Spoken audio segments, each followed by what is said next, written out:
make this a very short, brief analysis of how you should think about your agency profit margins when you're scaling your business.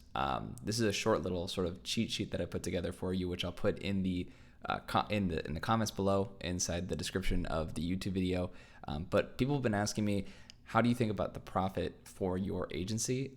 And ideally, the way you want to look at this, and I'm going to be using the example of a $1 million business just to keep things nice and easy. These are the profit margins that you should aim for. These are the profit margins that we aimed for with our own agency, and we still aim for today. And even after interviewing over 150 different agencies since June for the How to Scale an Agency podcast, these are kind of the margins that we're seeing across the board with the interviews that we're doing, right? So let me dive into it for you here. So basically, again, this is the $1 million agency I was using as an example that you guys can use here just for this cheat sheet. And basically, what you want to aim for typically with an agency is a 50 to 70% gross margin.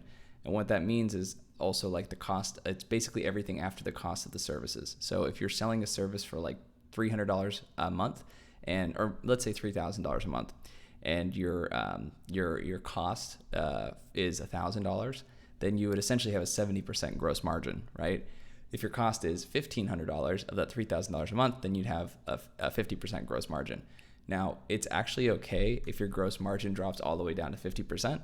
I've interviewed a lot of people. This is not our gross margin. Our gross margin is more towards like 70%, but there are agencies that operate off of a 50% gross margin that do millions of dollars per year in revenue. So it's not a bad thing to do this, right? It's totally fine. You just have to be somewhere within this range from what I've seen.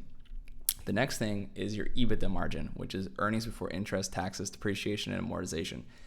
This is sort of after your discretionary expenses that you spend within the business. So you have your gross margin. Obviously, the higher this is, the more you're going to be able to reinvest into growth. And so that's how we've been able to grow pretty quickly, is by having a high gross margin. So we have an EBITDA margin that's high as well.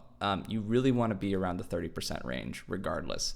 Now, the reason a lot of people can make 50% work is because a lot of those agencies are really just reselling talent. So for instance, they have someone who just manages accounts, for instance, and that's all they do. They just manage accounts. And because of that, there's not a lot of other expenses. There's not like, let's say they're a consulting business, right? There's not a lot of other expenses. If it's, let's say, a backlinking service for an SEO project, there might be more costs involved afterwards, and so your expenses might go up on the discretionary side. So the discretionary expenses might be like marketing expenses, sales expenses, etc. And so that will bring your EBITDA margin down the more discretionary expenses you have, right?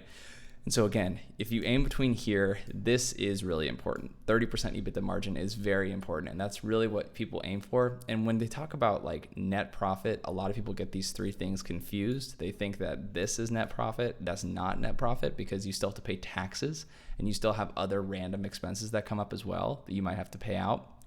And ultimately, this EBITDA margin is the main thing that you want to aim for as keeping high and keeping consistent and not falling below 30%.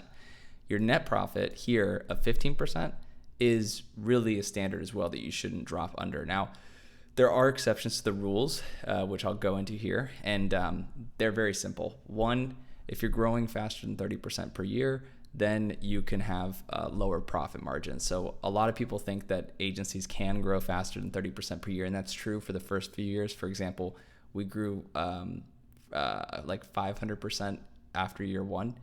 That is possible, but then at a certain point, you're going to plateau. And at that point, if you want to grow faster than 30% per year, you're probably going to be less profitable. You're going to be putting more of that into growth, which means that you're not going to have as much to spend, right? And then the second thing is if you have more than one founder who's paid well, right? So me and my business partner, we pay ourselves well, and that is basically called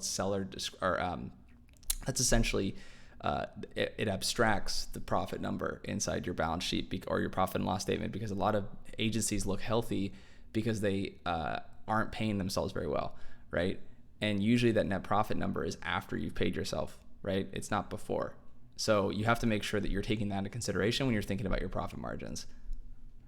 So that's it, guys, for this video. I hope you enjoyed it. I hope you guys use the cheat sheet below. I'll probably add some more to it if you guys like it. If you have any questions, feel free to comment below.